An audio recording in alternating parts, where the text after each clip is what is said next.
Hoy vamos a tener ya lo que es la 10ª parte sobre los valdenses. Va a ser la definitiva, la última. Vamos a mostrar también una serie de documentales que se hicieron en su momento hace muchos años por parte de grupos adventistas. Vais a ver cómo allí se trataba mucho más a fondo de los valdenses de lo que hicimos ayer, de lo que pudimos mostrar ayer. Pero todo esto va a servirnos una vez más para darnos cuenta de algo. De esta escena, como la que tengo a mi espalda, momentos en que sirvió sencillamente para aniquilar a cualquiera que fuera diciendo las verdades que a la Iglesia Católica Romana no le interesaban. Por supuesto, Satanás estaba detrás de todo esto, ¿cómo no? Y esto que era pasado, como decíamos ayer, la historia va a volver a repetirlo. No solo van a ser ellos los que hagan todo esto, sino que van a propiciar, como no, como tantas veces, a través del poder civil, que haya otra persecución sobre el auténtico pueblo de Dios. Esto es lo que se nos viene encima, esto es lo que está escrito en profecía y esto es lo que se va a cumplir. Y cuando esto vuelva a suceder dentro de muy poco tiempo, es cuando se levantará Miguel, Cristo, que vendrá a buscar a su pueblo en medio de la peor persecución de toda la historia. En medio de esa situación también, cuando el tiempo de gracia para que la gente pueda cambiar de bando se haya terminado. El momento en que caiga la última de las 7 plagas, el momento de esa batalla final de Armagedón. Una batalla que va a ser física, bélica, a nivel mundial, en la zona que ya sabemos que hemos expuesto tantas veces, pero que además a su vez vendrá acompañado de esa persecución a muerte sobre el pueblo de Dios. Y en esa mitad de guerra, justo allí en medio, va a aparecer nuestro Señor para poner punto y final a la historia de este mundo y salvar por siempre a los que han sido su pueblo a través de toda la historia, de esos 6000 años de historia desde la entrada del pecado.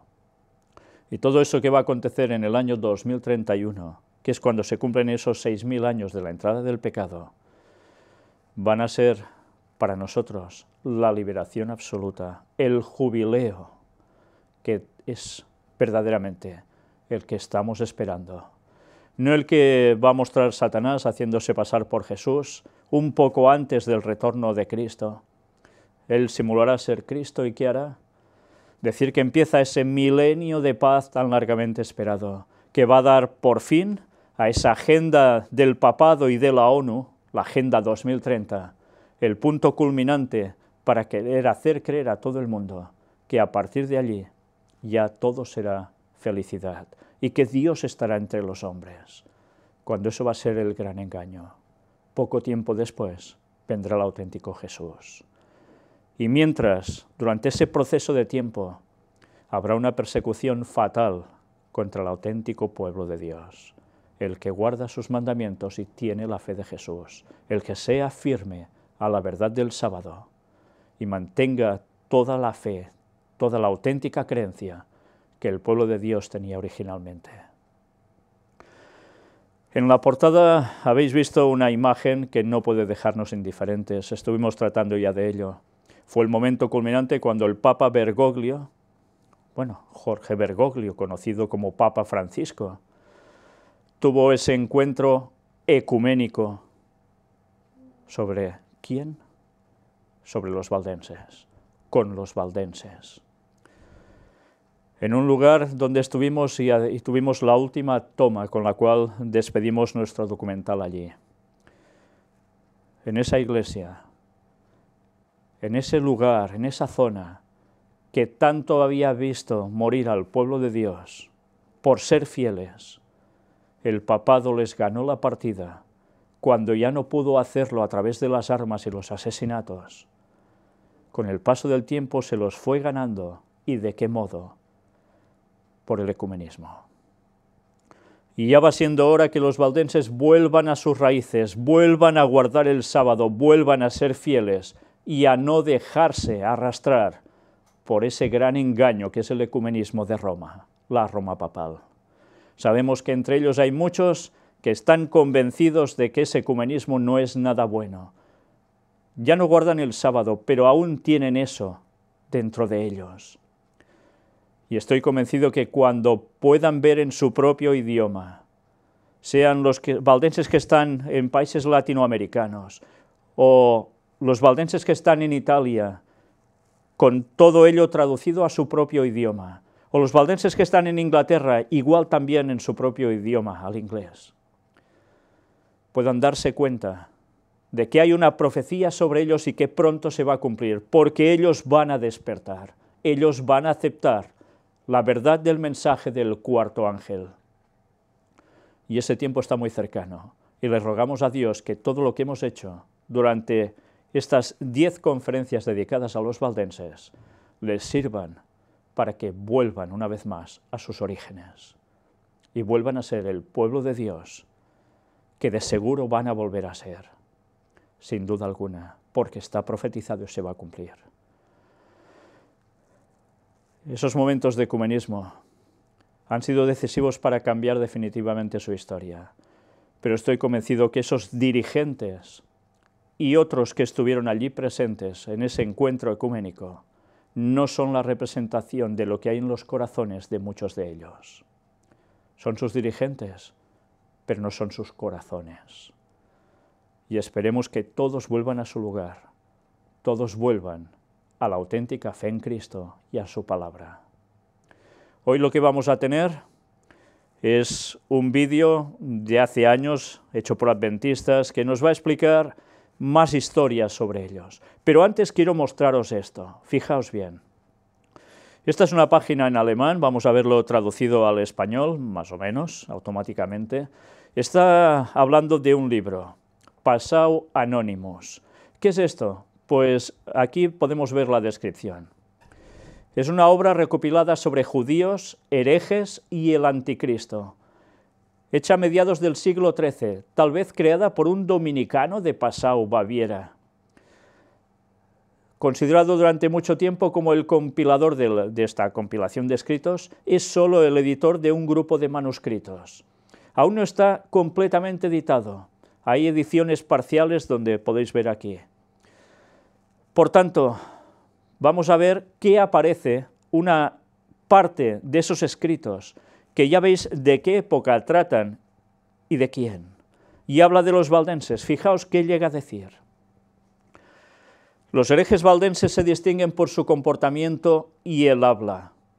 Son impasibles y sensatos. No se esfuerzan en llamar la atención con vestidos extravagantes o indecorosos. No son comerciantes con el fin de evitar mentir, jurar o engañar.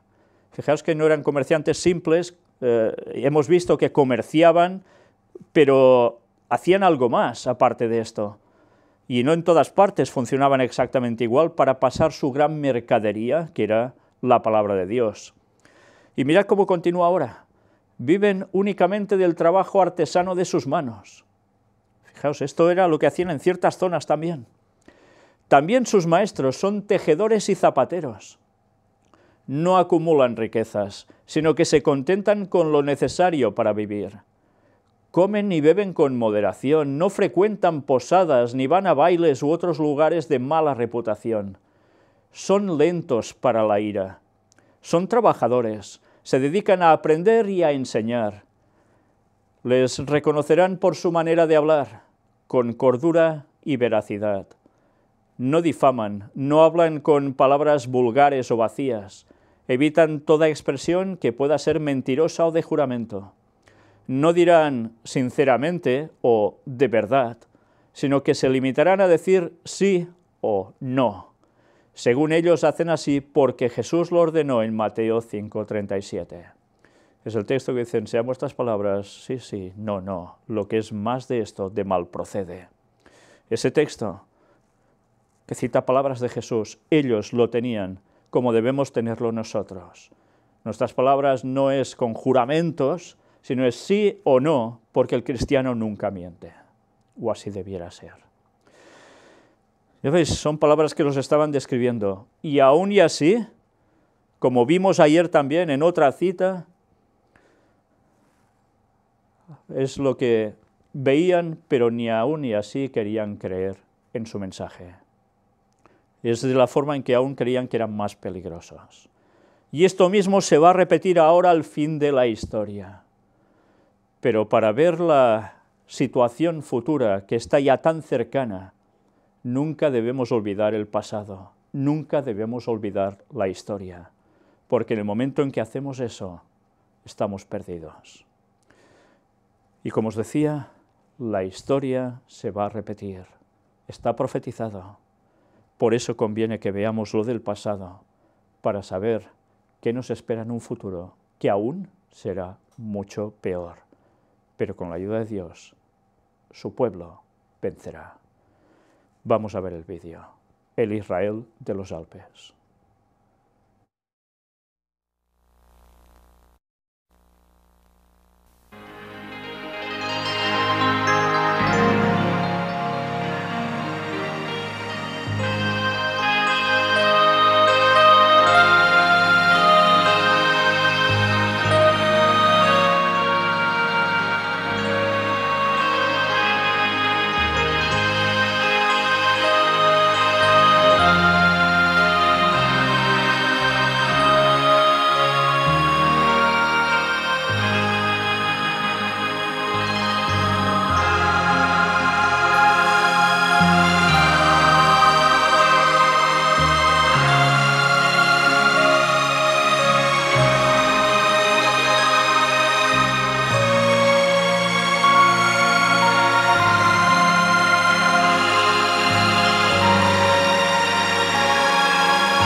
Hubo un pueblo desterrado en las montañas solitarias del norte de Italia, que conservó la luz de la verdad brillando en medio de la oscuridad de la Edad Media. Dios había provisto para su pueblo un santuario de inmensa grandeza, como convenía a las grandes verdades que les había confiado. Para aquellos fieles desterrados, las montañas eran un emblema de la justicia inmutable de Jehová. Ellas atestiguaban constantemente del poder creador de Dios y constituían una garantía de la protección que Él les deparaba. Dios había afirmado las montañas y las había ceñido de fortaleza. Ningún brazo podía removerlas de su lugar, sino solo el del poder infinito. De la misma manera, Dios había establecido su ley, fundamento de su gobierno en el cielo y en la tierra. Aunque sumida la tierra en tinieblas durante el largo periodo de la supremacía papal, la luz de la verdad no pudo apagarse por completo. En todos los tiempos hubo testigos de Dios, hombres que conservaron su fe en Cristo como único mediador entre Dios y los hombres que reconocían la Biblia como única regla de su vida y santificaban el verdadero sábado. Nunca sabrá la posteridad cuánto debe el mundo a esos hombres. Se les señalaba como a herejes, Los móviles que los inspiraban eran impugnados, su carácter difamado y sus escritos prohibidos, adulterados o mutilados. Sin embargo, se mantuvieron firmes y de siglo en siglo conservaron pura su fe como herencia sagrada para las generaciones futuras.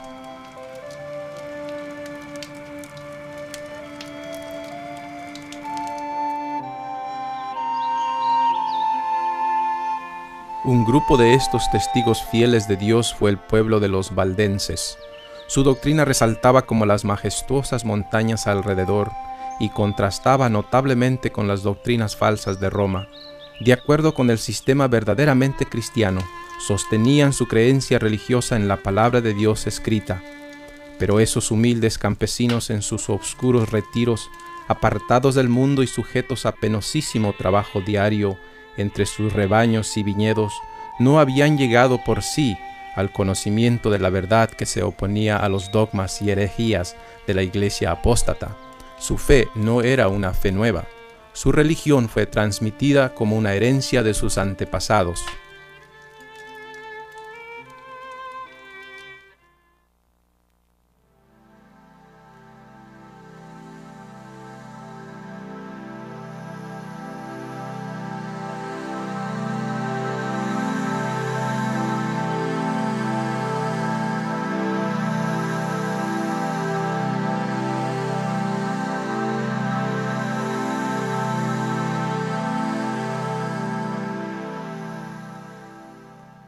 Italia es un país de contrastes. Al norte están las montañas nevadas y las praderas de los Alpes. La tierra del sur goza de un templado clima mediterráneo. Y al centro del país está Roma, sentada como si fuera una reina en medio de los mares. Es en el norte que se hallaba la iglesia de los Alpes, la tierra de los valdenses. Como si fueran cincelados de las montañas, los valles del Piamonte se extienden como radios de una gigantesca rueda. El origen de los valdenses se pierde en la oscuridad de los siglos. Según sus tradiciones, ellos fueron arrancados del sur de Italia en los siglos II y III y llevados a los valles de los Alpes.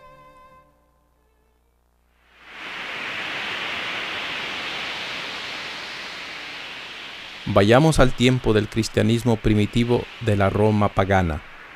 Pablo, un anciano de canas, fue llevado a Roma como prisionero. Allí, aunque encadenado a un soldado, Pablo fue permitido testificar por Cristo en su casa alquilada durante 2 años. En medio de 2 años, el Evangelio llegó a la casa imperial de Nerón y a toda Italia. Nerón, el emperador de Roma, era un agente de Satanás, era feroz, sin dignidad y corrupto. En su reinado, Pablo fue confinado a una celda oscura y deprimente en espera de su ejecución. Nerón ordenó el decapitamiento de Pablo, silenciando así a uno de los mayores testigos de Cristo, pero la influencia de Pablo y sus palabras escritas viven. Las persecuciones de los cristianos, que empezaron bajo el imperio de Nerón cerca del tiempo del martirio de Pablo, continuaron con mayor o menor furia por varios siglos. Muchos dieron sus vidas por seguir a Cristo. Ellos eran objeto de los odios y sospechas del pueblo. Se los condenaba como rebeldes contra el imperio, enemigos de la religión y azotes de la sociedad. Muchos de ellos sufrían sentencias de muerte por no querer adorar a las falsas deidades y reconocer al emperador como Dios en la tierra. Las sentencias constituían a menudo la principal diversión en las fiestas populares.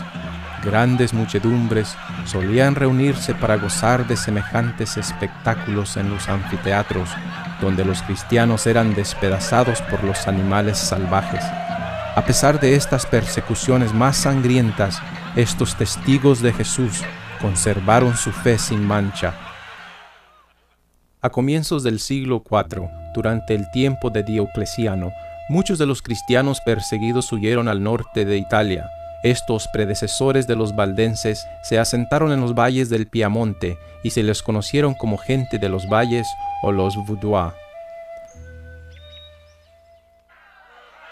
A medida que la persecución de los cristianos se tornaba más intensa, la violencia de la Roma pagana también aumentaba. Constantino, un emperador romano del siglo IV, había observado que los césares que persiguieran a los cristianos usualmente habían acabado mal, mientras que los cristianos continuaban creciendo en número.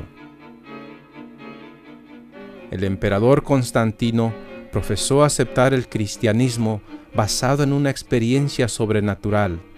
Yendo a Roma en una expedición, él dijo que se le apareció una cruz en el cielo junto con las palabras: «Con esta vencerás», pero él continuó con sus formas paganas de adoración.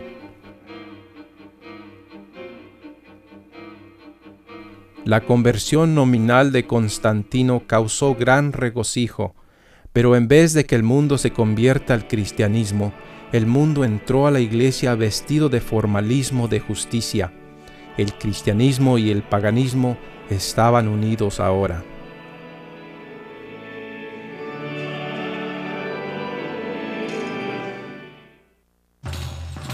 El sol, universalmente proclamado como un guía invencible y protector del emperador de Roma, recibía más devoción de parte de Constantino que el Señor Jesucristo. Esta moneda muestra en un lado a Constantino y en el otro a Apolo, el dios Sol. Después de que Constantino afirmó haber aceptado el cristianismo, el dios Sol Apolo, que a menudo se dibuja con los rayos solares saliendo de su cabeza, se convirtió en la imagen de Cristo para la iglesia cristiana. Los símbolos del sol se hallan a menudo en el arte de la iglesia romana, mostrando la unión del paganismo con el cristianismo. En el mismo centro de los edificios del Vaticano en Roma, se encuentra un inmenso disco solar, armazón sobre armazón. En el medio de este disco está un obelisco, un símbolo asociado con la adoración del sol. En las religiones paganas, el sol siempre ha sido un símbolo de vida. El obelisco representaba el órgano reproductor masculino. La rueda solar, que era también un símbolo de fertilidad, representaba al sol, la luna y las estrellas. Estos símbolos paganos se pueden ver en los templos por todo el mundo, y sus orígenes se pueden rastrear hasta la antigua Babilonia. Esta abertura en una de las grandes cúpulas de la Basílica de San Pedro permite que los rayos solares brillen adentro. Tome nota del disco solar alrededor de la abertura. Esta cúpula y la abertura, que simbolizan al sol, son parte del Panteón, el más antiguo templo pagano de Roma. Este templo fue terminado en el año 27 AC y dedicado a todos los dioses. La Basílica de San Pedro, que es una imitación del Panteón, copió una buena parte del simbolismo de este en su arquitectura, aún duplicando el obelisco que está en su frente. En un tiempo se colocaron estatuas de los dioses debajo de la cúpula, dentro del Panteón. La gente adoraba enfrente de esta estatua de San Pedro, la cual fue originalmente el ídolo Júpiter, un dios pagano sacado del Panteón y colocado cerca del altar en la Basílica de San Pedro. Al lado izquierdo de este magnífico altar, con sus colosales columnas serpenteadas, está la estatua de María bajo la inscripción La Verita, que quiere decir la verdad. En la iglesia romana se dice de María que es el camino, la verdad y la vida. Ella pisa el mundo mostrando así su poder sobre él. En sus brazos se ve algo sorprendente. Ella no está abrazando al niño Jesús como se esperaría, sino abraza el sol, un disco solar de oro. Se dice que la primera reina de Babilonia, llamada Semíramis, dio a luz al dios Sol. Ella fue llamada la Reina del Cielo, tanto como María es llamada la Reina del Cielo por la Iglesia Católica.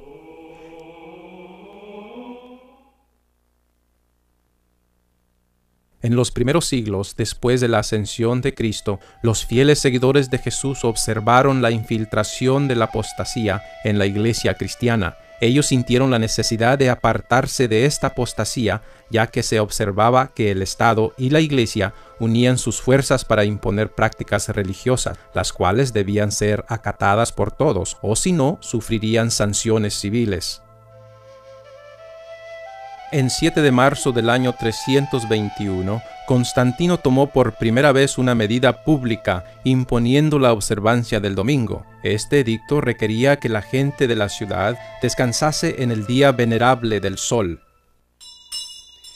Constantino, emperador Augusto Elpidio, en el venerable día del sol, que descansen los magistrados y los residentes de las ciudades, y que se cierren los talleres. Sin embargo, los que se dedican a la agricultura pueden libre y legalmente continuar en su ocupación, porque frecuentemente sucede que otro día no es oportuno para sembrar el grano o plantar la viña. No sea que por negligenciar el momento apropiado para tales operaciones se pierda la dádiva del cielo.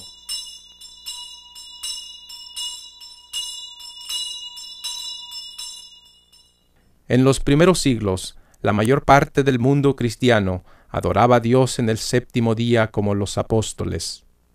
Cuando se vio que el edicto de Constantino carecía de pruebas para sustituir la autoridad divina, el obispo de Roma, Eusebio, quien buscara el favor de la princesa, propagó la idea de que Cristo había cambiado la santidad del sábado al domingo. Entonces, aquellos que continuaron aferrándose al séptimo día fueron declarados enemigos del Estado y de la Iglesia. Los valdenses tomaban la Biblia como única regla de fe, aborrecían la idolatría de la Iglesia papale y rechazaban las tradiciones, los días de fiesta y aún el domingo. Sin embargo, guardaban el reposo del séptimo día y empleaban la manera apostólica del bautismo.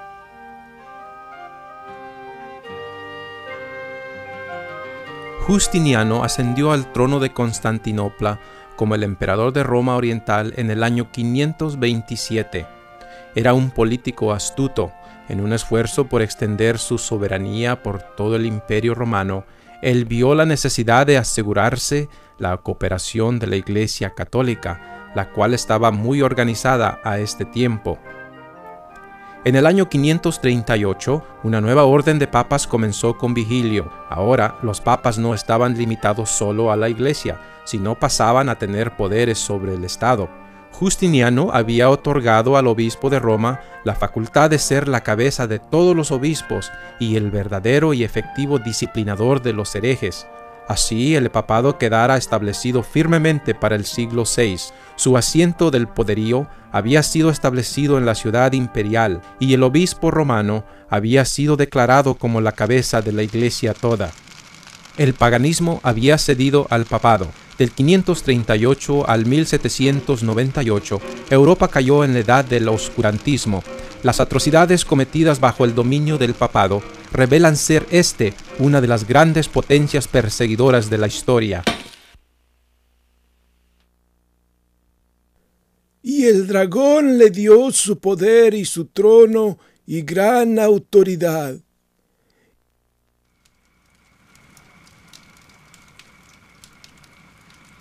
Así comenzó los 1260 años de opresión papal, predicha en las profecías de Daniel y Apocalipsis. Y hablará palabras contra el Altísimo, y tratará duramente a los santos del Altísimo, y pretenderá cambiar los tiempos y la ley, y serán entregados en su mano hasta un tiempo, y tiempos, y medio tiempo. Y se le dio una boca que hablaba palabras arrogantes y blasfemias, y se le dio autoridad para actuar durante 42 meses. Y abrió su boca en blasfemias contra Dios, para blasfemar de su nombre, de su tabernáculo y de los que moran en el cielo. Y se le permitió hacer guerra contra los santos y vencerlos. También se le dio autoridad sobre toda tribu, pueblo, lengua y nación.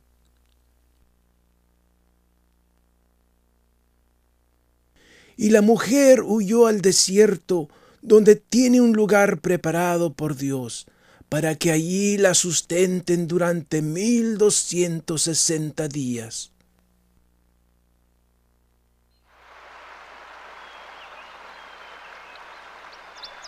Tras los elevados baluartes de sus montañas, encontraron los valdenses seguro escondite. Allí los testigos de la verdad conservaron por 1000 años la antigua fe. Privados por siglos de la iglesia visible y forzados a adorar en las fosas y cuevas, ellos hallaron fuerza en la palabra de Dios. El conocimiento personal de la palabra de Dios era la única luz para ellos. Los ministros valdenses eran educados como misioneros. Su escuela se hallaba en el remoto desfiladero montañoso más inaccesible del Prat del Tor. El estudio era riguroso y extenso, incluyendo los idiomas latín, romano e italiano. Después de varios años de estudio y retiro, se les consagraban a la obra de Dios con imposición de manos. A todo el que deseaba dedicarse al ministerio se le exigía primero que adquiriese experiencia como evangelista. Cada septiembre del año, los barbes o tíos, como se les llamaba a sus pastores, realizaban una reunión general para revisar el trabajo de cada estudiante y para examinar y ordenar a los ministros jóvenes y para escoger los misioneros que visitarían las iglesias distantes de Italia y otros países. Todos debían servir en algún lugar lejano de las misiones por 3 años antes de hacerse cargo de una iglesia local. Este servicio, que desde sus comienzos requería abnegación y sacrificio, era una preparación adecuada para la vida que los pastores llevaban en aquellos tiempos de prueba. Los jóvenes que eran ordenados para el sagrado ministerio no veían en perspectiva ni riquezas ni glorias terrenales, sino una vida de trabajo y peligro y quizá el martirio. Los misioneros salían de 2 en 2 como Jesús se lo mandara a sus discípulos. Casi siempre se asociaba a un joven con un hombre de edad madura y de experiencia, quien era responsable de la educación y a cuya instrucción debía prestar atención el joven. No andaban siempre juntos, pero con frecuencia se reunían para orar y conferenciar, y de este modo se fortalecían uno a otro en la fe. Dar a conocer el objeto de su misión hubiera bastado para asegurar su fracaso, así que ocultaban cuidadosamente su verdadero carácter. Cada ministro sabía algún oficio o profesión, y los misioneros llevaban a cabo su trabajo ocultándose bajo las apariencias de una vocación secular. Generalmente escogían el oficio de un comerciante o buhoneros.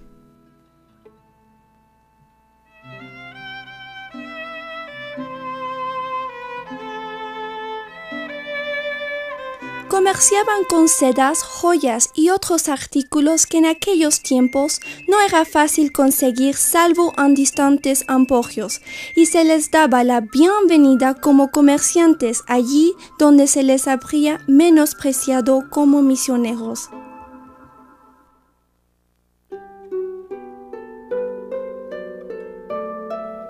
Constantemente elevaban su corazón a Dios pidiéndole sabiduría para poder mostrar a las gentes un tesoro más precioso que el oro y que las joyas que vendían.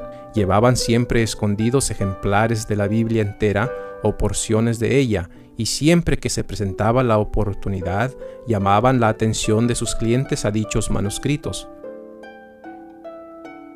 Con frecuencia despertaban así el interés por la lectura de la palabra de Dios y con gozo dejaban algunas porciones de ella a los que deseaban tenerlas. Los misioneros decían con frecuencia estas palabras a aquellos que mostraban un interés genuino en la verdad.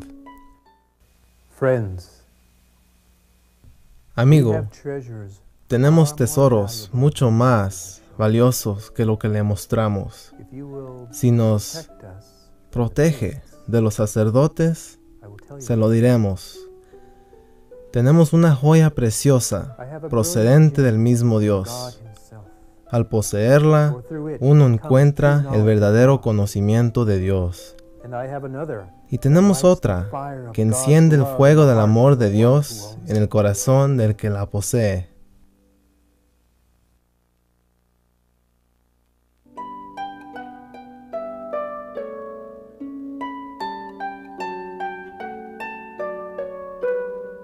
Al finalizar el día, los dos misioneros regresaban a sus posadas y pedían la bendición de Dios sobre el trabajo del día. Estos hombres píos eran grandes practicantes de la oración.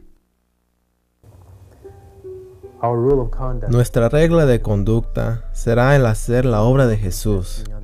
Si le confesamos en la tierra, Él nos confesará en el cielo.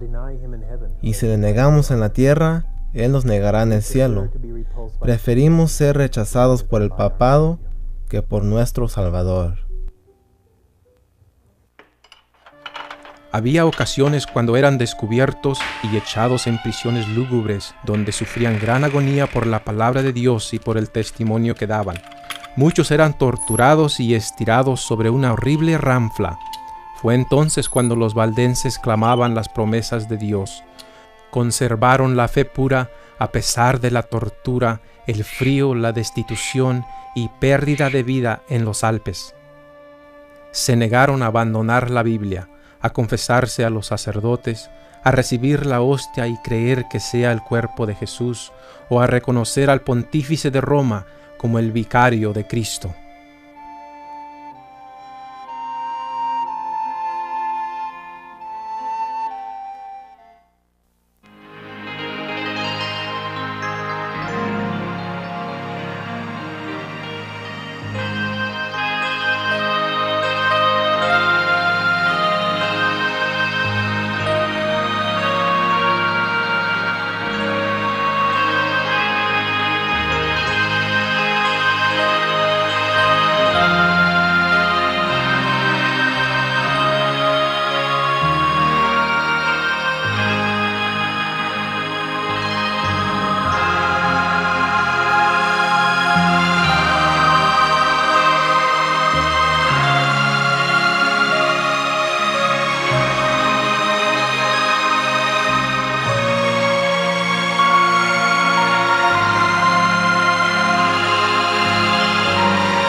Las supersticiones practicadas por la Iglesia romana mantuvieron la conciencia de la gente atada a sus falsas doctrinas. Se les enseñaba a la gente a confiar en sus buenas obras para salvarse.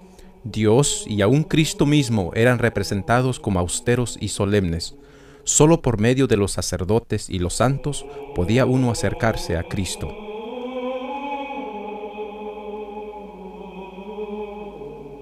Este altar, que está en Chiesa del Gesù, Roma, representa a María echando fuera del cielo a dos reformadores. Ellos son Martín Lutero y Juan Hus. Al pie del altar, un pequeño ángel arranca las hojas de un libro, la Santa Palabra de Dios, la Biblia. Aunque fue esculpida a principios del siglo XVII, esto representa la actitud desafiante de la Iglesia Católica durante los 1260 años de oscuridad espiritual.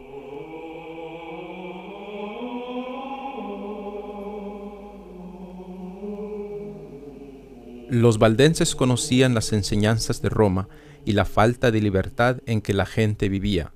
Como fieles misioneros, ellos anhelaban dirigir a tales personas hacia el amante Jesús, quien murió para que pudieran tener la verdadera libertad.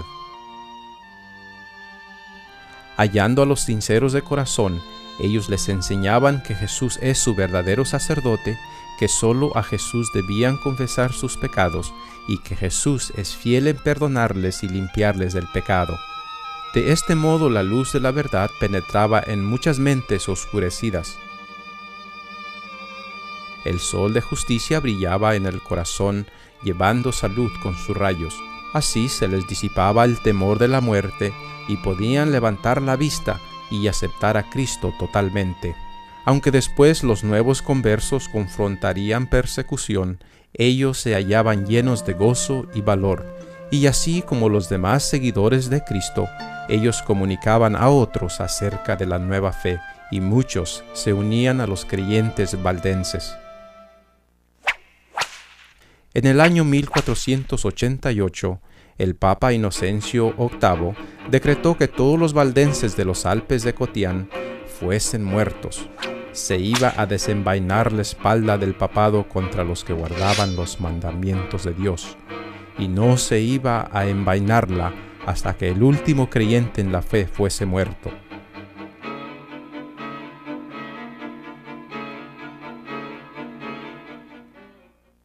Roma insistía que los valdenses debían someterse bajo su poder. Oficiales de la iglesia fueron enviados con el decreto en la mano y les informaron lo siguiente: si venían al seno de la iglesia de Roma y si abrazaban la religión católica romana, ellos podían gozar de sus casas, propiedades, tierras, y podían vivir con sus familias sin vejación alguna. Pero si se negaban a obrar de acuerdo con las proposiciones, entonces les seguiría la persecución y la muerte segura sería la suerte de ellos. Frente a las proposiciones presentadas, los valdenses noblemente declararon que bajo ninguna consideración renunciarían su religión. Debido a la negativa de ellos para someterse a Roma, el papado escogió a Alberto Cattaneo para dirigir un ataque osado contra los valdenses. El plan del ataque consistía en dar un golpe mortal en el centro del territorio de los valdenses, el valle de Angroña. El ejército de Cattaneo se separó en dos divisiones. Una división, dirigida por el mismo Cattaneo, se movilizó hacia el Prat del Tor en el valle de Angroña, destruyendo todo a su paso. La otra división, bajo el cruel Lapalú, se dirigió hacia los Alpes de Dauphin y entró al valle de Loise, un profundo desfiladero rodeado por altas montañas. Los exploradores valdenses observaron que las fuerzas del papado invadían su territorio. Entonces, colocando sus bienes sobre las carretas y juntando sus rebaños y manadas, los valdenses escalaron precipitadamente los escarpados pendientes del monte Pelvoux hasta una altura de 1800 metros sobre el valle. Cánticos de alabanza a Dios se elevaban de sus labios, desvaneciendo así el terror. A media cuesta, encima de un inmenso precipicio, encontraron una plataforma de roca que guiaba a una gran caverna. La cubierta de la cueva formaba un magnífico arco que se estrechaba gradualmente hasta formar un pasaje pequeño y después se ensanchaba en un espacioso corredor. Las manadas fueron distribuidas en los huecos laterales de la cueva. Padres, madres y niños se alojaron adentro y la entrada fue barreada con grandes piedras. Luego hombres apuestos se pusieron para vigilar. El enemigo, sabiendo que su presa estaba en la cueva, se acercó por arriba. Los soldados bajaron por cuerdas desde el alero del precipicio que pendía sobre la entrada de la gruta. La plataforma a la entrada de la cueva fue tomada por los hombres de la Palú. Los valdenses se adentraron más al fondo en el escondite. En vez de enviar sus tropas adentro a la cueva, la Palú les ordenó que juntasen toda la leña que pudieran. Entonces, amontonándola a la entrada de la cueva, prendió fuego. Un denso humo oscuro penetró en la cueva. Uno no puede imaginarse el sentir del pueblo de Dios en esa cueva, cuando el humo llenó la caverna sofocando a todos los que estaban allí. De seguro que se aferraron a las promesas de Dios. No temas en nada lo que vas a padecer. He aquí el diablo va a echar a alguno de vosotros en la cárcel, para que seáis probados, y tendréis tribulación durante 10 días. Sé fiel hasta la muerte, y yo te daré la corona de la vida.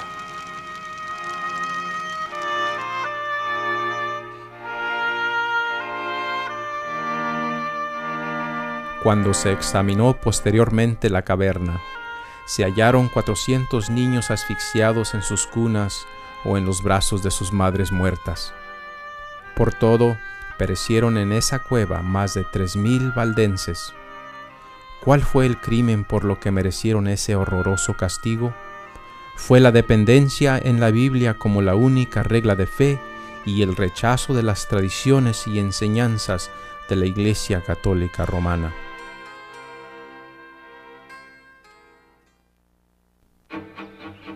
Mientras la Palú cumplía su misión de destrucción en el monte Pelvú, Catanio dirigía su ejército al norte y oeste para destruir a los valdenses en el valle de Angroña.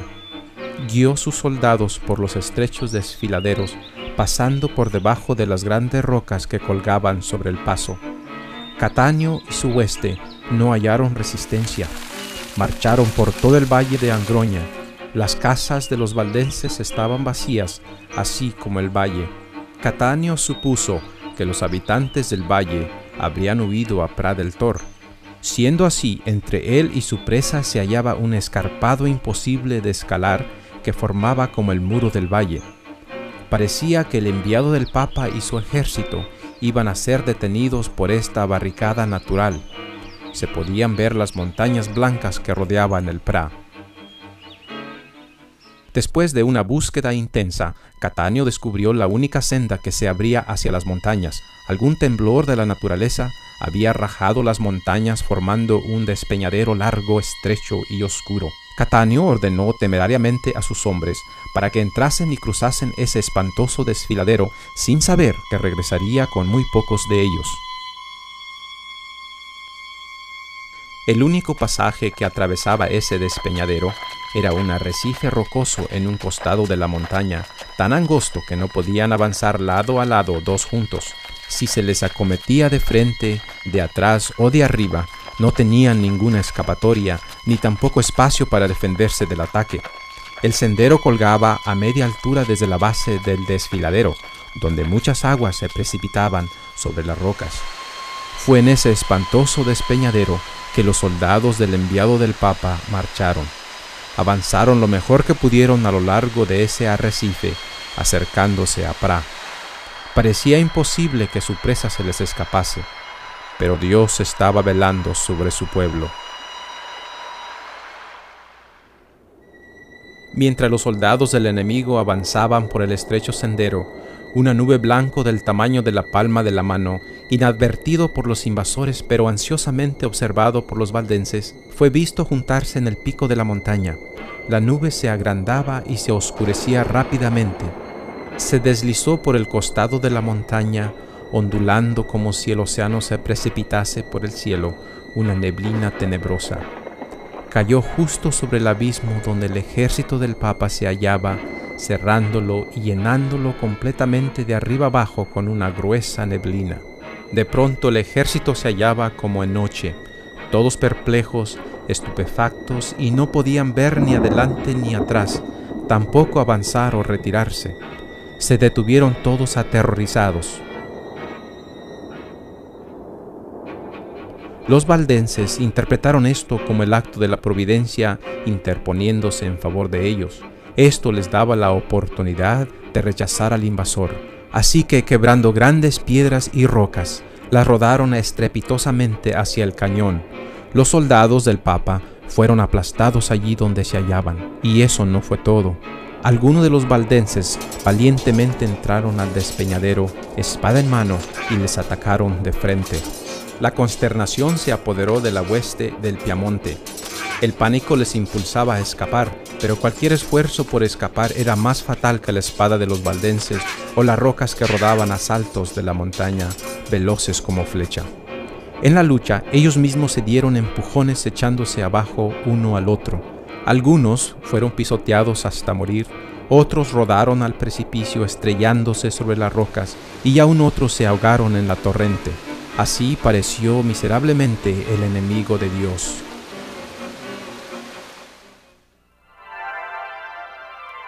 Y se le dieron a la mujer 2 alas de gran águila, para que volase de la presencia de la serpiente al desierto, a su lugar, donde es sustentada por un tiempo y tiempos y la mitad de un tiempo.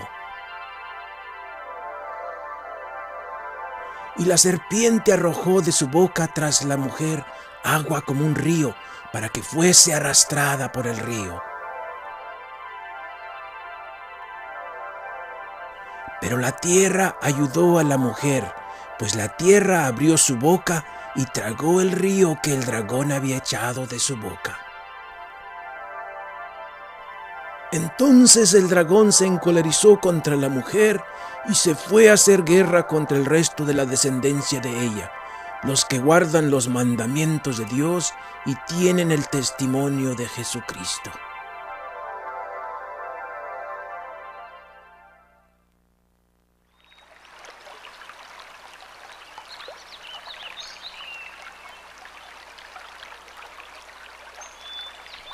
Se ha dicho que había 3 clases de misioneros que pervertían el sur de Europa durante la Edad Media: el trovador, el barbe y el mayor de los 3, la Biblia. El trovador debe haber creado una vista colorida al visitar los castillos medievales. El motivo principal era presentar las verdades de Dios como estaban escritas en su santa palabra.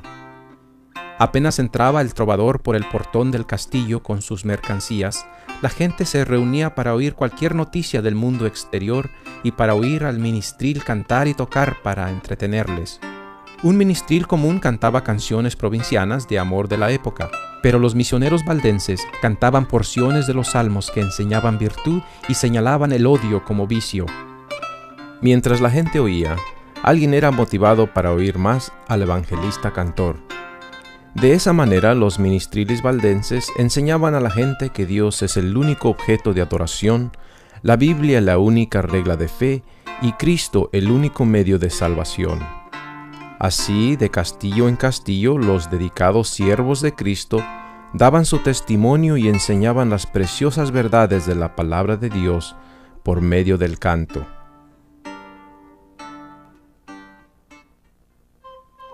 Los valdenses se contaron entre los primeros de todos los pueblos de Europa que poseyeron una traducción de las Santas Escrituras. Centenares de años antes de la Reforma, tenían ya la Biblia manuscrita en su propio idioma. Habían conservado la fe apostólica pura y sin adulteración, y esto los hizo objeto especial del odio y de la persecución. Declaraban que la Iglesia de Roma era la Babilonia apóstata del Apocalipsis y con riesgo de perder sus vidas se oponían a su influencia y principios corruptores. Como resultado de una larga persecución, algunos sacrificaron su fe e hicieron poco a poco concesiones en sus principios distintivos. Otros se aferraron a la verdad. Durante los siglos de oscuridad y apostasía, siempre hubo valdenses que negaron la supremacía de Roma, que rechazaron como idolátrico la adoración de las imágenes y que guardaron el verdadero sábado bíblico. Conservaron su fe en medio de la más violenta y tempestuosa oposición. Aunque degollados por la espada de Saboya y quemados en la hoguera romanista, defendieron con firmeza la palabra de Dios y su honor. Sus enemigos les acusaban de toda clase de crímenes y prácticas infames. Les llamaban hechiceros y les culpaban de adorar a Lucifer en la forma del gato negro.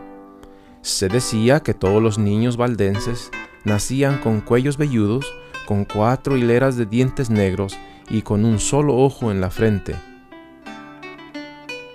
Cierta vez el duque de Saboya visitó a sus súbditos valdenses después de un periodo de persecución.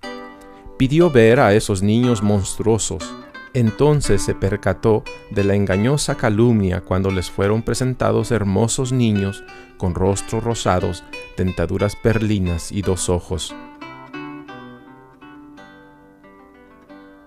Desde mucho antes de la Reforma en Alemania, los valdenses eran evangelistas amantes de la Biblia sobre todas las cosas, haciendo traducciones de la misma al lenguaje común, difundiéndola por toda Bohemia, Alemania, Francia e Italia.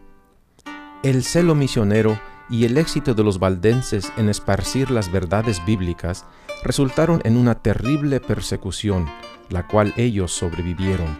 Sin embargo, la sangre de estos mártires regó la semilla del Evangelio.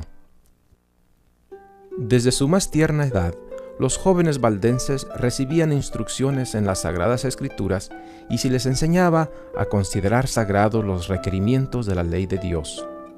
Los niños memorizaban capítulos enteros de la Biblia, de manera que cualquier suerte que corriesen las copias de la Biblia, grandes porciones de ellas se preservasen en la memoria de la juventud. Ellos iban de noche a las reuniones secretas de las casas, con pies descalzos para no ser notados cuando iban pasando o con zapatos envueltos en paños. Era costumbre entre ellos oír el Evangelio recitado por los niños, quienes se turnaban en repetir porciones del mismo. Y se le dieron a la mujer 2 alas de la gran águila, para que volase de la presencia de la serpiente al desierto, a su lugar donde es sustentada por un tiempo y tiempos y la mitad de un tiempo. Entonces el dragón se encolerizó contra la mujer y se fue a hacer guerra contra el resto de la descendencia de ella, los que guardan los mandamientos de Dios y tienen el testimonio de Jesucristo. Cada barbe o pastor aprendía un oficio manual o profesión. Todos sabían cómo cultivar el campo y criar los ganados. Antes de la invención de la imprenta, ellos copiaban grandes porciones de las Escrituras para que sus estudiantes las usasen, a quienes también les enseñaban otros idiomas y les instruían en la piedad y las buenas obras. Todos debían memorizar los libros de Mateo y Juan, pero muchos de ellos memorizaban todo el Nuevo Testamento y bastante del Antiguo. Los atesoraban en sus mentes y corazones para compartir con aquellos con quienes se pusieran en contacto mientras iban en viajes misioneros para el Señor Jesucristo.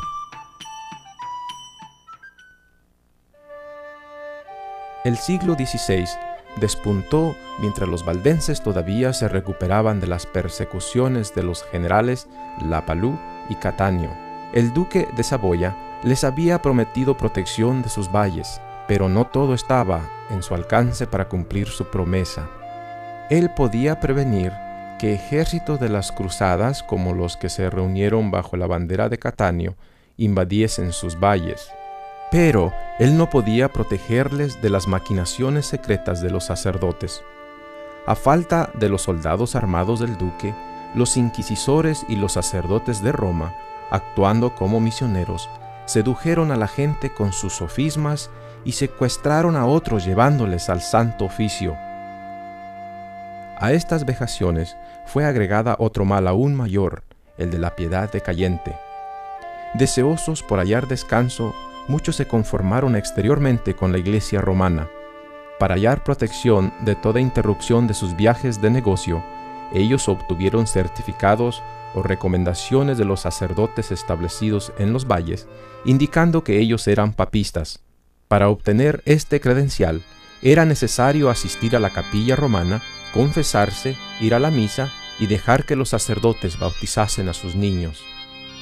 Al mismo tiempo, continuaron asistiendo a las predicaciones de los pastores valdenses y sometiéndose a sus juicios. Sin duda alguna, los que practicaban tales engaños y la iglesia que los toleraba decayeron grandemente. Esa vieja vid parecía morirse y dentro de poco iba a desaparecer de esas montañas que por tanto tiempo había dado sombra con sus ramas.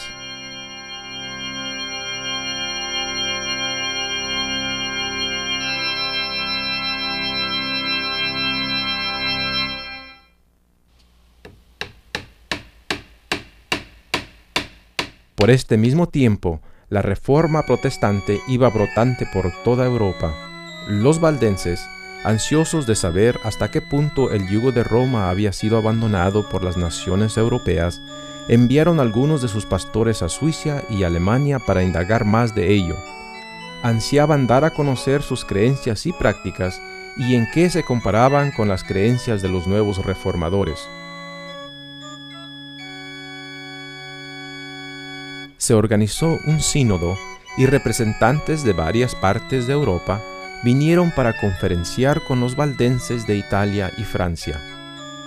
Los representantes se reunieron el 12 de octubre de 1532 en la ciudad de Champfleury, en el centro del valle de Angroña. Al concluir esta reunión, las decisiones tomadas fueron incorporadas en la corta confesión de fe, donde los valdenses y reformadores entraron de acuerdo sobre la incapacidad moral del ser humano, elección a la vida eterna, la voluntad de Dios dada a conocer en la Biblia, la única regla del deber y la doctrina de solo 2 sacramentos, el bautismo y la cena del Señor. En su ansiedad y gozo por unirse a aquellos que se oponían a los errores de Roma y estimaban la palabra de Dios, los valdenses sacrificaron los últimos vestigios del sábado bíblico por la adoración del domingo de los reformadores. El resto de los guardadores del sábado, aún entre ellos, fueron silenciados.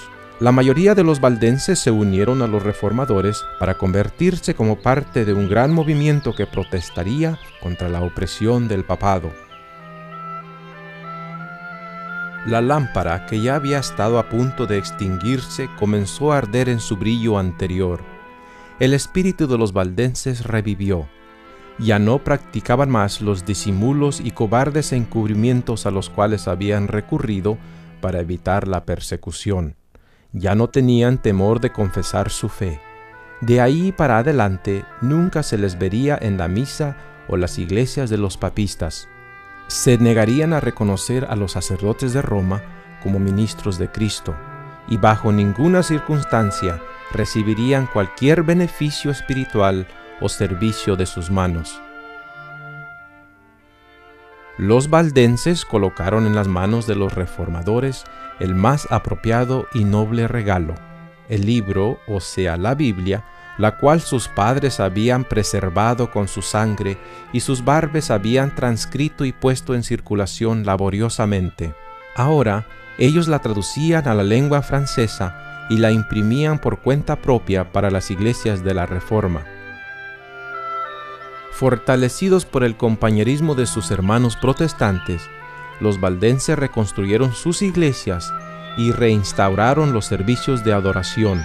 Sus pastores fueron multiplicados y multitudes acudían a sus predicaciones para beber del agua de la vida fluyendo nuevamente de su tierra.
Después del Sínodo de 1532, la Iglesia de los Alpes gozó de un periodo de relativa paz.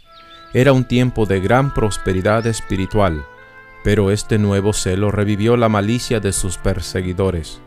El martirio de los fieles valdenses continuaba testificando contra Roma hasta que los inquisidores, el nuncio del Papa y los embajadores de España y Francia se unieron para apremiar al rey Filiberto a que purgue sus dominios. Él fue incapaz de resistir las poderosas incitaciones y la tempestad se desató otra vez, primeramente sobre Turín, después sobre la planicie del Piamonte y hasta los Alpes de los valdenses, donde quiera que se sabía que había congregación valdense. En 1655, cuando la persecución estaba en su auge, un grupo de valdenses se escondió en las cuevas de las montañas. Al ser descubierto, ellos fueron llevados a la cima del monte Castelluso y arrojados de allí al precipicio. El monte Castelluso fue escenario de muchas atrocidades.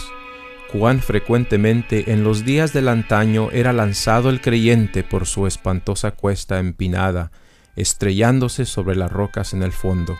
Allí mezclándose en un nefando montón que crecía espectralmente con cada víctima lanzada, los cuerpos lacerados de pastores, labradores, madres y niños quedaban tendidos uno sobre otro. Eran las tragedias en conexión con este monte que inspiró al conocido soneto de Milton. Toma venganza, oh Señor, por tus santos degollados, cuyos huesos se hallan esparcidos por los helados Alpes. Registra en tu libro los quejidos de tus ovejas de otrora, degolladas en sus antiguos apriscos por el sanguinario piamontés, que despeñó madre e infante abajo a las rocas. Sus gemidos redoblaron hacia las montañas, y ellos al cielo. Muchos dieron sus vidas por las verdades de Dios. Es difícil de imaginarse cómo habrá sido vivir en esos días cuando la persecución era violenta contra la verdad de Dios.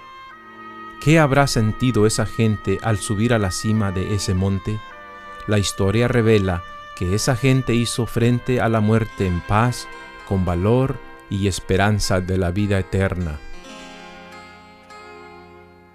Vi debajo del altar las almas de los que habían sido muertos por causa de la palabra de Dios y por el testimonio que tenían, y clamaban a gran voz diciendo: ¿Hasta cuándo, Señor santo y verdadero, no juzgas y vengas nuestra sangre de manos de los que moran en la tierra? La sangre de los mártires en las rocas fue la repetición de otras que sucedieron a través de los tiempos. También había sangre en otra roca cuando Jesús murió en la cruz. Él es el Cordero de Dios que quita el pecado del mundo, y todos los que han muerto como mártires pueden mirar a ese Cordero para tener vida eterna. El Cordero en medio del trono, como inmolado, es el punto central de toda la Biblia. Los valdenses mártires tenían sus miradas fijas en este Cordero cuando enfrentaban la muerte.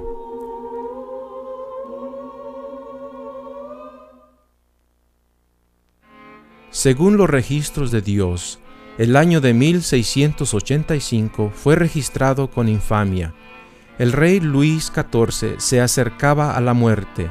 Su vida había sido llena de pecados y corrupciones. Para apaciguar su conciencia, él preguntó a su confesor católico: ¿qué buena obra podría hacer para expiar sus muchos pecados? La respuesta estaba en la punta de la lengua. Él debía extirpar el protestantismo de Francia. Luis XIV hizo como se le ordenó. Se inclinó ante la raída corona del sacerdote y papa de Roma. Buscó un compañero para la sangrienta guerra del exterminio del protestantismo en Francia. Luis XIV envió un embajador al duque de Saboya con el pedido de que hiciera con los valdenses como él estaba haciendo con los hugonotes. El duque de Saboya, Víctor Amadeo, era joven y humanitario de naturaleza.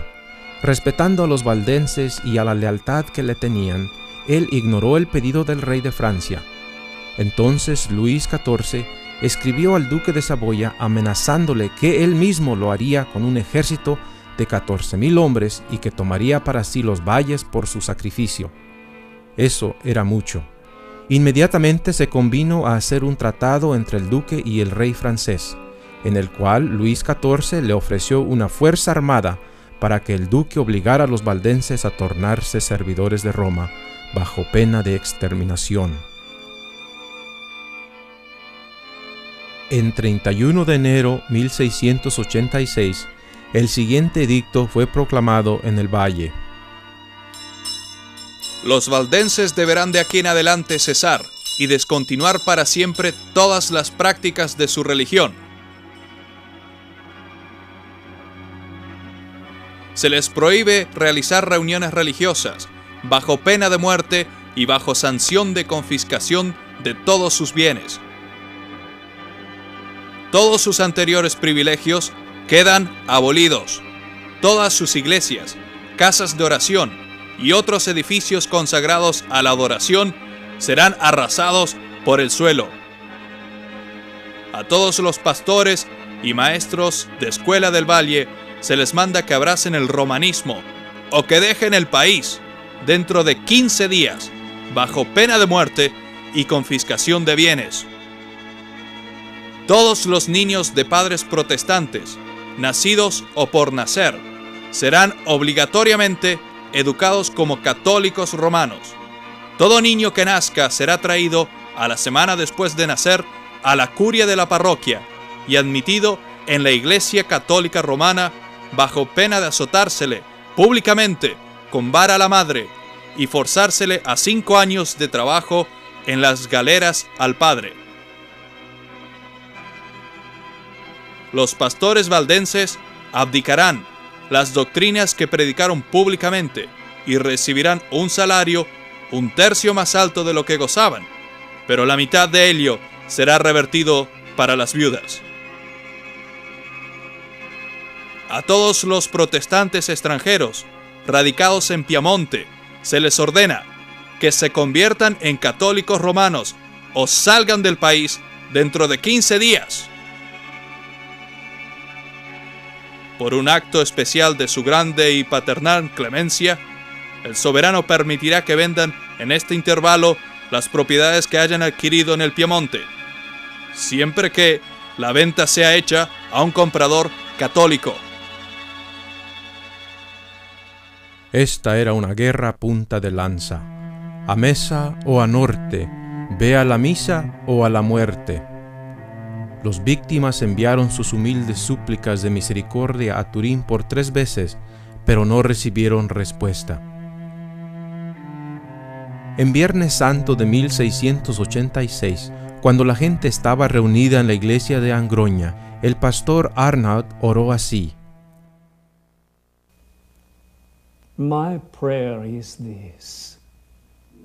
Mi oración es: Señor Jesús, tú sufriste y moriste por nosotros.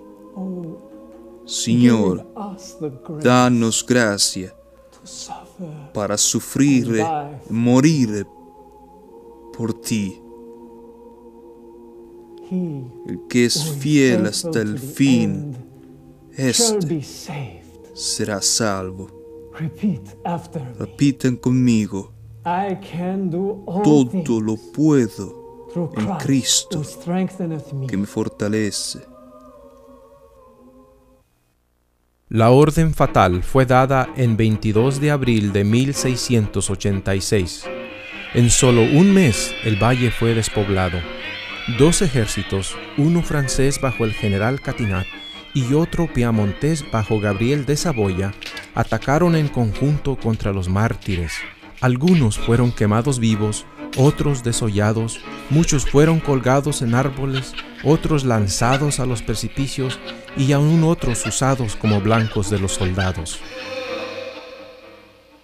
La mayor parte de la población no sobrevivió. De todos ellos, 42 hombres y pocos niños y mujeres escaparon a las alturas de un monte y otro tanto a otro monte. Vivieron en cuevas y se alimentaron de plantas silvestres y carne de lobos. Los restantes 12 a 13,000 en el valle fueron conducidos como ganado a las prisiones de Turín, una distancia de 48 kilómetros. Más de 1,000 niños fueron arrancados de los brazos de sus madres y dispersados entre conventos o familias católicas. Muchos de los adultos fueron dados al rey Luis XIV para sus galeras en Marsella.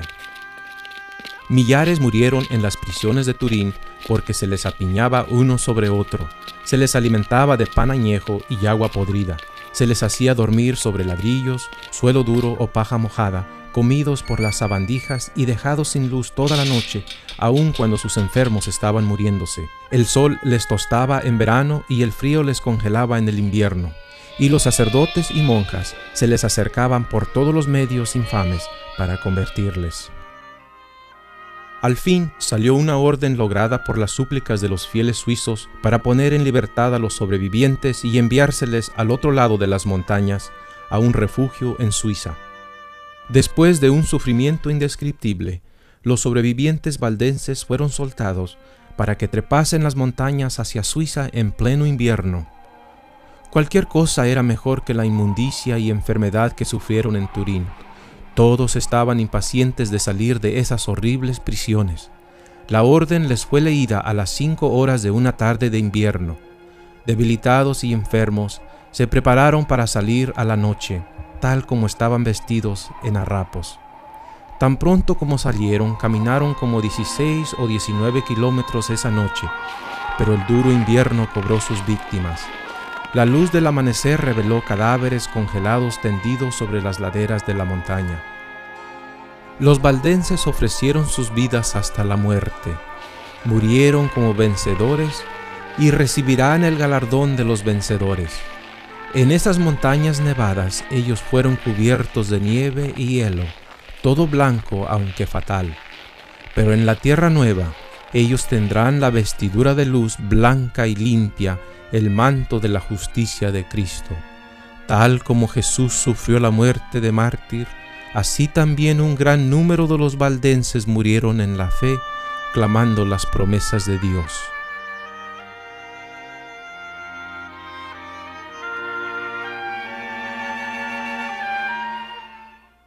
Cientos de ellos murieron debido a la exposición a temperaturas bajísimas, pobremente vestidos y en condiciones debilitadas. 3,000 de ellos llegaron a Suiza, pero eran como esqueletos andantes, cansados, con ampollas en los pies y hambrientos. Fueron recibidos piadosamente, con amor, admiración y generosidad. Inmediatamente recibieron zapatos y ropas abrigadas para protegerse del frío. Fueron llevados gozosamente a las casas de sus amigos. Los valdenses sobrevivientes estaban agradecidos por su liberación, pero también apenados por estar desterrados de su propia tierra.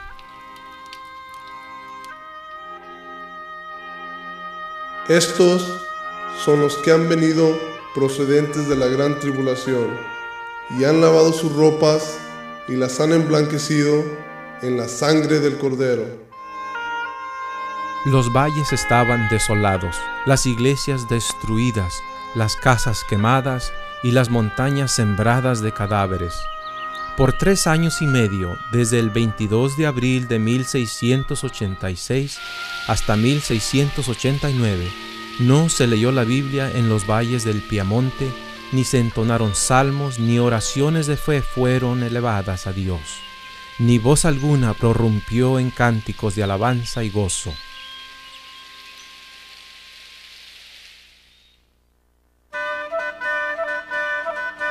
Una historia emotiva de dedicación y valor se vivió con el glorioso retorno de los valdenses a su tierra, el Valle del Piamonte. Enrique Arnaud, un pastor valdense que ministraba en el valle durante la persecución de 1686, a los 40 años de edad, guió como 900 hombres a través del lago de Léman. Después de 10 días de fatiga, batallas y penurias en las montañas de Saboya, ellos llegaron a los límites de sus valles. Al llegar a la primera villa, sacaron la puerta de una iglesia para hacer de ella un púlpito, y Arnaud predicó afuera. Pero el enemigo, el duque de Saboya, instigado por el Papa romano, vino contra los soldados valdenses y les desplazó de nuevo a las montañas. Un ejército de 20.000 contra 900. Los soldados valdenses se defendieron en las montañas durante todo el invierno. Por la providencia de Dios, hallaron un sembradío de maíz sin cosechar, pero cubierto de nieve. La neblina, el viento, la lluvia y la nieve estuvieron a favor de ellos. Parece que estos estaban al mando de ellos, según dijo un oficial del enemigo. Por meses resistieron los ataques del enemigo, abandonando sus barricadas, luchando a poquitos y al final desplazados a la cima de la Valsiglia, parecían sin esperanza. De allí, dirigidos por uno de sus capitanes y frecuentemente ocultados de sus enemigos por una neblina, escaparon por el borde de un precipicio. Finalmente, se formó una coalición entre Alemania, Gran Bretaña, Holanda y España para refrenar la ambición de Francia. Se le escogió 3 días para que Víctor Amadeo escogiera de cuál lado quería estar, de parte de los aliados o del rey de Francia. Amadeo escogió unirse a la coalición y por tanto romper con Luis XIV. En este caso, ¿a quién daría la bienvenida a los Alpes sino a los valdenses, un pueblo que había sido leal a su reino? Dispuestos a ampararse al lado del trono de su príncipe, y puesto que la mano perseguidora fue retirada, los valdenses aceptaron la oferta de paz. Sus villas y tierras les fueron restaurados. Sus iglesias fueron reabiertas para que adorasen los protestantes. Sus hermanos que todavía estaban prisioneros en Turín fueron libertados. Sus paisanos residentes en Alemania recibieron pasaportes para volver a sus casas. Así, después de un triste intervalo de 3 años y medio, los valles se poblaron de una antigua raza y se llenaron de las antiguas canciones de alabanza. Aunque se les otorgaron de nuevo sus tierras y algunos privilegios, los valdenses fueron aislados en las montañas, privados de sus derechos civiles. Eran parias y marginados de Italia. Un valdense no podía ejercer su profesión o tomar cursos regulares en las universidades de Italia o adorar de acuerdo a su fe fuera del valle. No fue sino hasta 1848 cuando finalmente se les dieron plenos derechos civiles y libertades. Los años de persecución y las negociaciones diplomáticas con el gobierno italiano cobraron su precio. Bastante de su antigua herencia apostólica se ha perdido. Muchas de sus creencias fueron sacrificadas. La dependencia total de la palabra de Dios se dio ante las tradiciones de los hombres, y el celo misionero por la pura y genuina verdad del Evangelio se perdió.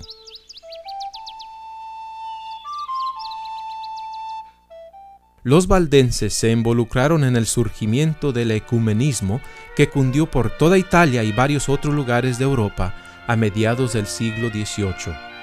Justo cuando ocurría la celebración de unanimidad espontánea y del amor fraternal, todo el mundo vivía un despertar por la segunda venida de Cristo y un interés por los 10 mandamientos, especialmente el cuarto, el reposo del 7º día.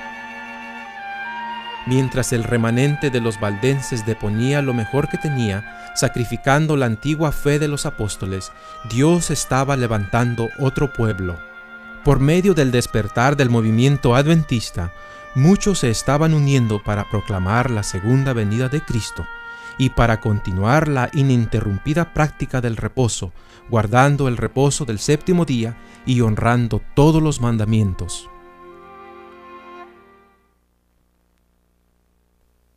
Entonces el dragón se encolerizó contra la mujer y se fue a hacer guerra contra el resto de la descendencia de ella, los que guardan los mandamientos de Dios y tienen el testimonio de Jesucristo. El pueblo remanente de Dios deberá soportar las persecuciones como los valdenses. deberá dar el mensaje de amonestación contra el poder representado por la bestia en Apocalipsis 13. Y se le dio una boca que hablaba palabras arrogantes y blasfemias, y se le dio autoridad para actuar durante 42 meses. Y se le permitió hacer guerra contra los santos y vencerlos. También se le dio autoridad sobre toda tribu, pueblo, lengua y nación.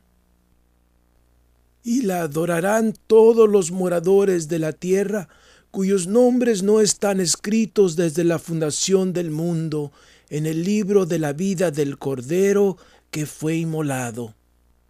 La influencia de la Roma papal y de las naciones que reconocen su dominio está lejos de ser destruida. La profecía señala la restauración de su poder. Podemos ver cumpliéndose esto en la caída del comunismo soviético y en el resurgimiento de la dominación católica bajo el Papa Juan Pablo II. Los países bálticos, Polonia y Ucrania han roto con el yugo del comunismo y están volviendo a las enseñanzas de la Roma papal. Vi una de sus cabezas como herida de muerte, pero su herida mortal fue sanada y se maravilló toda la tierra en pos de la bestia. El catolicismo romano nunca había recibido la aceptación del mundo protestante como lo recibe hoy. Los protestantes no están más protestando. El protestantismo está cambiando y está formando una confederación con el hombre de pecado, el papado, bajo el Papa de Roma. Al final de la historia de este mundo, habrá un ataque final contra el pueblo de Dios. La iglesia remanente quedará firme y unida en la verdad ante el torrente de error que Satanás lanzará contra ella. Ellos guardarán los mandamientos de Dios y estimarán el reposo del séptimo día. El libro de Apocalipsis habla de dos mujeres. El capítulo 12 describe una mujer pura y santa, simbolizando el pueblo de Dios. El capítulo 17 presenta una mujer corrupta, representando el falso sistema religioso. Esta mujer está ataviada de púrpura y escarlata, adornada de oro, de piedras preciosas y de perlas, y tenía en la mano un cáliz de oro lleno de abominaciones y de la inmundicia de su fornicación. A ningún otro poder puede verdaderamente llamarse ebria de la sangre de los santos, sino al poder que tan cruelmente persiguió a los seguidores de Cristo. La historia de los valdenses es el mejor ejemplo de cómo este sistema apóstata destruye a todos aquellos que no aceptan sus dogmas. Hoy, el protestantismo de América no protesta más contra los errores del catolicismo romano. La Iglesia está de nuevo uniéndose con los gobiernos seculares. Estos tienen un mismo propósito y entregarán su poder y su autoridad a la bestia. ¿Qué le depara el futuro al pueblo de Dios? ¿Se han olvidado las persecuciones y las atrocidades del pasado? ¿Podemos permanecer callados en este tiempo de la historia? Grandes y solemnes eventos están ocurriendo alrededor nuestro. Más adelante nos espera la guerra, el riesgo de encarcelamiento, la pérdida de la propiedad y aún de la vida misma, así como defender la ley de Dios que ha sido anulada por las leyes de los hombres.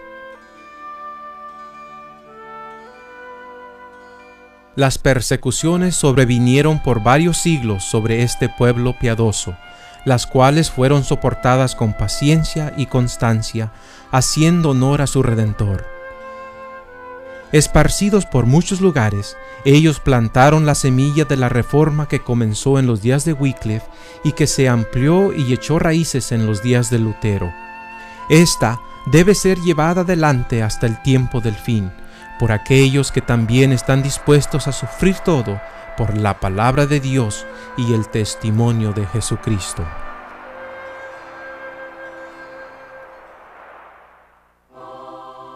He aquí, yo vengo pronto, y mi galardón conmigo, para recompensar a cada uno según sea su obra. Yo soy el Alfa y la Omega, el principio y el fin, el primero y el último. Bienaventurados los que guardan sus mandamientos, para poder tener acceso al árbol de la vida y para entrar por las puertas en la ciudad.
Hasta aquí ha llegado todo lo que hemos expuesto sobre los valdenses. Ya habéis visto que en este amplio documental se dan datos muy buenos, datos totalmente históricos, acompañados de textos bíblicos que también eran muy claros. Y una vez más, ya para concluir, hemos de decir que todo esto que se ha presentado lo ponemos en manos de Dios, porque lo hemos hecho con su ayuda. Y lo ponemos en manos de Dios para que llegue precisamente, cierto, a todo el mundo, para que conozca estas cosas, pero especialmente para que lo conozcan los propios valdenses, los que tantos de ellos han olvidado ya su propia historia. Y ellos deben conocer ya no solo la historia del pasado, sino también la profecía que da en el presente, pero que se enfoca de lleno en este futuro tan cercano. El regreso de Cristo está muy pronto y ellos seguro que van a reaccionar, o mucha buena parte de ellos. Que Dios pueda abrirles el entendimiento y los ponga de lleno aceptando el mensaje del cuarto ángel para que se unan al pueblo de Dios desde tiempo final. Maranata 2031, todos unidos en un mismo sentir, con Dios. Que el Señor os bendiga.